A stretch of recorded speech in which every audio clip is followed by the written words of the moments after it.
The bad news or the bad news? We don't want any bad news.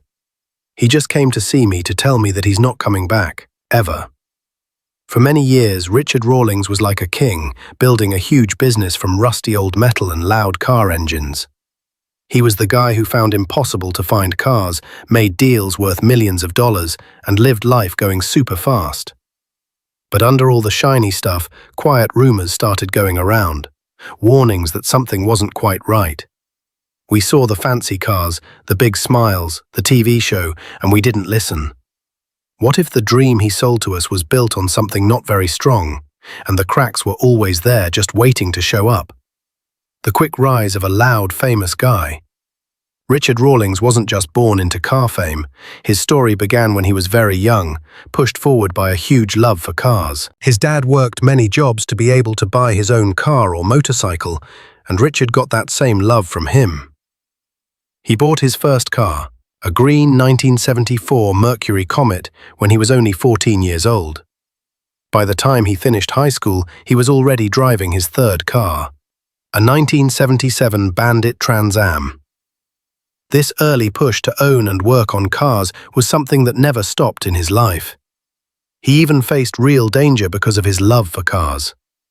In the early 1990s, he got shot while fighting back against a bad guy who tried to steal his 1965 Mustang 2+2 Fastback.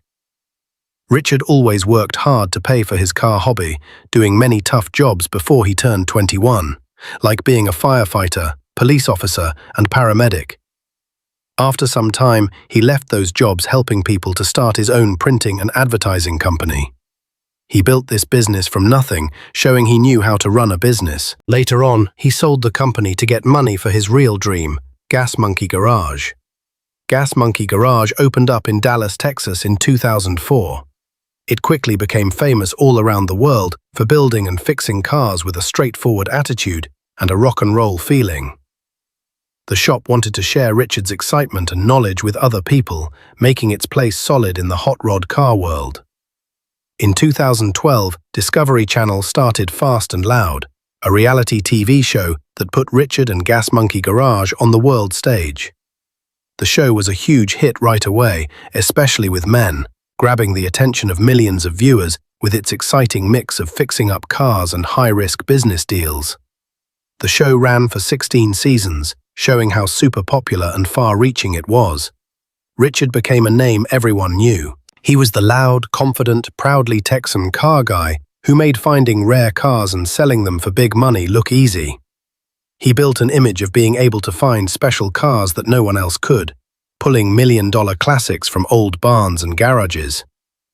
His rock star style and being on screen all the time made him seem like nothing could touch him, and people trusted what he said in the collector car world. This powerful public image built through his show and brand created a feeling that he couldn't be stopped. The huge amount of good attention from his TV presence, products and other projects helped to cover up any early doubts or criticism, making it hard for people to question what he was doing. The very loudness of his brand made any small warnings hard to hear, slowing down how quickly everyone became aware of possible problems. Whispers of trouble behind the scenes. Even as the Fast and Loud show grew and Richard's fame went way up, not everything was running smoothly at Gas Monkey Garage. The show itself was known for its drama, some of it real, some of it made up for television to keep viewers watching. This constant need for on-screen excitement often put pressure on the daily work of the garage. One of the biggest changes and an early sign of trouble inside came in late 2016, when Aaron Kaufman, the main mechanic and a huge fan favorite, left the show. Viewers saw these interactions play out on Fast and Loud episodes, creating a big stir among the fans.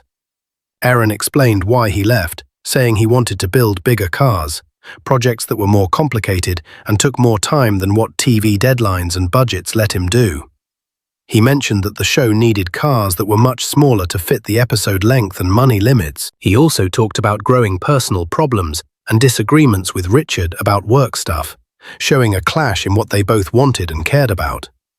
This showed a clear tension between what was needed to create fun reality television and the deep love for detailed, time-eating car builds.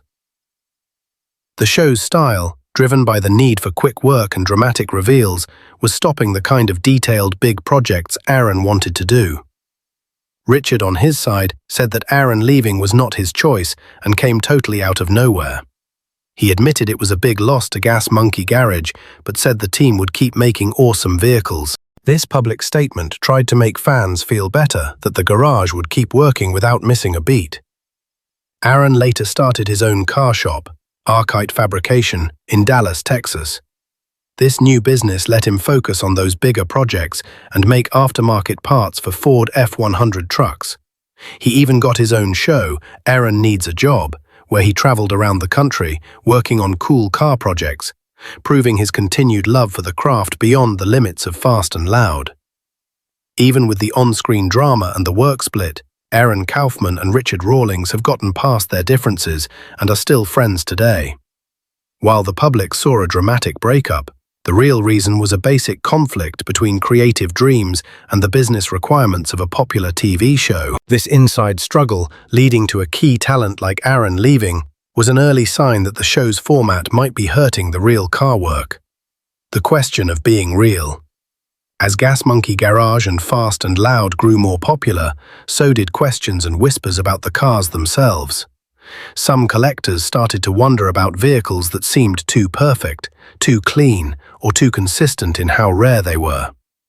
These doubts began to spread quietly in the car community. People questioned how Richard kept finding so many one-of-a-kind builds and how his vehicles always sold for record-breaking prices. Some believed he just had the best eye in the business, while others were not so sure, feeling something was off. One big example that made these doubts worse was the fake prototype Firebirds controversy. The Gas Monkey crew said they found 2 original Pontiac Firebirds and showed them on the show as rare prototypes worth $325,000. They said these cars were test models used by car makers to decide on making lots of them. However, in reality, these cars were not prototypes at all. They were just regular customer model vehicles that had simply been parked in a barn. While they really were the first 2 Firebirds off the production line, this fact was apparently not thought to be cool enough for television, leading to a made-up story. The show also got criticized for making things look faster or easier than they really were. For example, a hard project like the roadkill rivalry car needed building at least 2 transmissions and a lot of engine computer work. This looked like it was done in one night on TV, but in reality it took way longer. These editing choices could trick viewers about the actual effort and time involved in complicated car restorations. Richard also got criticized for buying cars again and again that were heavily rusted, sometimes described as 80% rust. This often led to big waste of time, money, and work, suggesting that lessons about checking things carefully were not always learned before starting a project. These repeated times of taking on super challenging rust buckets, despite the clear difficulties, raised questions about how smart and efficient their car-picking process was. The show was accused of staging random client meetings and creating fights within the garage, with many situations clearly planned out by producers. The editing often made the drama bigger, making the show feel more fake than real. This constant need for dramatic storylines often covered up the real car work, leading to people thinking that much of what was shown was made up for entertainment. The fake prototype Firebirds incident, where regular cars were shown as rare prototypes, was a really important moment. This, combined with claims of staged client meetings, scripted conflicts, and wrong build times, pointed to a pattern of putting entertainment over strict truth. The pressure to create exciting television with thrilling finds and dramatic changes led to a blurring of lines between reality and made-up stuff. Showing regular cars as rare prototypes or making complex builds simpler for TV could potentially trick viewers and, more importantly, future buyers. Legal battles and brand wars. Richard Rawlings' business projects went beyond just the garage and the TV show. He expanded the Gas Monkey brand into other areas, including restaurants and products, trying to create a full empire. This expansion was a natural step for a successful business person looking to use his growing fame. However, these expansions led to public and messy legal battles, which were another set of warnings about the challenges of managing a growing brand. One big fight was with the Gas Monkey Bar and Grill in Dallas, a place that had his famous name. In 2018, the bar's owners sued Richard. Richard then filed his own lawsuit back in March 2019, asking for $1 million in damages. This showed a serious fight over the use of his valuable brand name. Richard said the bar was using his brand without permission after their license agreement ended in late 2018. He sent them a letter telling them to stop, giving them a short deadline of 10 days to stop using the Gas Monkey name and logos. When they didn't listen, he filed the lawsuit. He also said that the bar was promoting rude, lewd and sexually suggestive content and events that didn't match the family-friendly brand image he had built. Additionally, he claimed the bar owed him unpaid licensing fees, suggesting they were getting benefits from his fame without proper payment.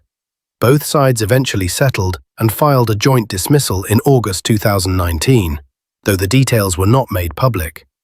The bar later reopened in 2021 as Amplified, removing all Gas Monkey branding and changing its focus to music and food.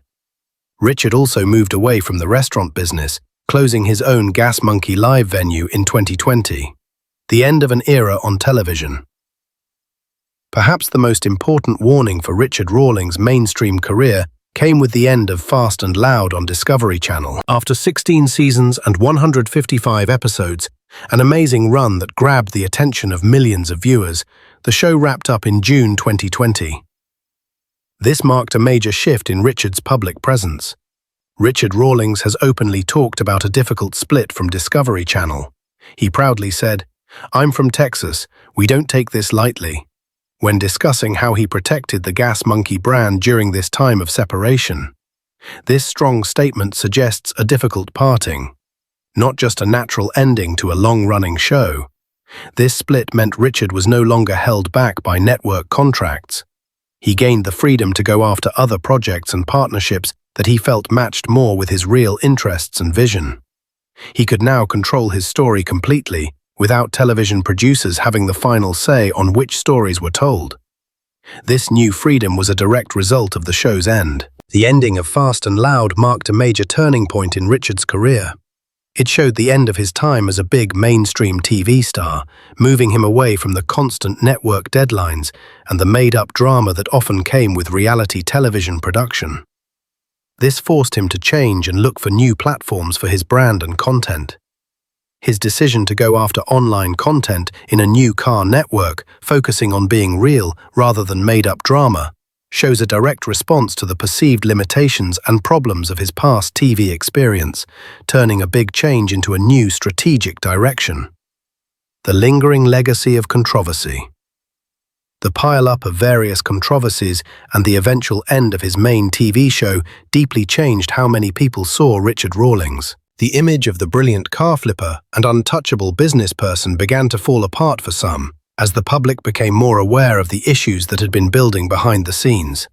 While the model video describes a made-up criminal conviction that didn't happen to Richard Rawlings, the real controversies, such as the fake prototype, Firebirds, where regular cars were shown wrong, and the messy public lawsuit involving the Gas Monkey Bar and Grill, certainly raised big questions about his business practices and the show's overall realness. These incidents, though not leading to a criminal conviction, still damaged his reputation. These issues sparked debates among car experts and fans about the honesty of some of Gas Monkey Garage's builds and the claims made on the show. The car community, which values being real and honest dealing, began to look at the Gas Monkey brand more closely. Richard Rawlings himself has admitted there was drama and controversies. He even said in the past that he likes to keep the drama away from the cameras, though it often found its way into public view and became part of the show's story. This suggests he knew about the constant watching that came with his high-profile status. Beyond the roar of engines and the glare of TV cameras, Richard Rawlings has built a big personal fortune and gone through a complicated personal life. His hard work and business projects have led to a reported net worth of around $15 to $18 million. A big part of this comes from his earnings on Fast and Loud Guinan, where he made about $50,000 per episode. He also owns a large mansion in Dallas, which he bought in 2015 for $1.7 million, and his valuable car collection adds to his wealth, making him one of the richest car restorers in America. His personal journey has also seen its share of twists, especially in his relationships. Richard has been married 3 times. His first marriage was to Karen K. Grames in 1993, but they divorced just a year later in 1994. He then married Suzanne Marie Mergil in 1999. This marriage lasted for 10 years before they divorced in 2009. However, they remarried in 2015, only to separate and file for divorce again in March 2019. Since 2020, he has been married to Katerina Rawlings. Away from the garage, Richard is also known for his impressive driving skills beyond the show. He is a veteran of long-distance road rallies, having won the Gumball 3000 and the Bull Run twice. He even holds the world record for the Cannonball Run, a cross-country race from New York to Los Angeles. He broke a record that had stood since 1979, completing the 2,811-mile journey in 31 hours and 59 minutes, averaging 87.6 miles per hour. This achievement was even recognized by Jay Leno. Richard also uses his success to help others through the Gas Monkey Foundation. This foundation was inspired by his father's struggle with Alzheimer's disease, and it has given over $1 million to various charities around the world. Despite these challenges and the shift away from mainstream TV, Richard has continued to build and expand the Gas Monkey brand. He is now focusing heavily on online content, making new partnerships, launching products like Gas Monkey energy drinks, and selling merchandise worldwide. This shows his ability to change and determination to stay relevant in the car world.